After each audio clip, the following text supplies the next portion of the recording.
Barkada, Neb, tingin nyo ba masasolve natin ang practical equations na to na hindi gumagamit ng math? Kayo, ano sa tingin nyo? Oo nga, no? Math truly matters. Math matters. Ang galing mo naman, kuya. Pero, paano nga ba ito i-compute? Simple lang, sa pamamagitan ng FOIL. To multiply two binomials, we use the FOIL method. F stands for firsts, O stands for outers, I stands for inners, and L stands for lasts. For example, quantity x plus 6 times quantity x plus 7. Ang dalawang nasa unahan ng binomials ay imumultiply. Pagkatapos, ang dalawang nasa bandang labas naman. Susunod ay ang dalawang nasa bandang loob. At ang panghuli ay ang dalawang nasa huli. Subukan natin.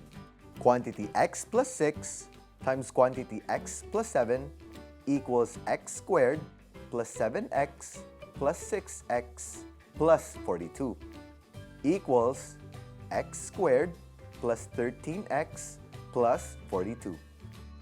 Isa pa. Quantity x plus 6 times quantity x minus 7. Ulitin natin.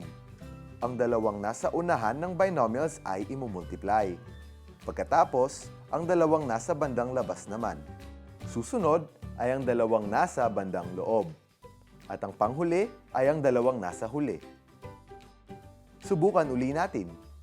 Quantity x plus 6 times quantity x minus 7 equals x squared minus 7x plus 6x minus 42 equals x squared minus x minus 42.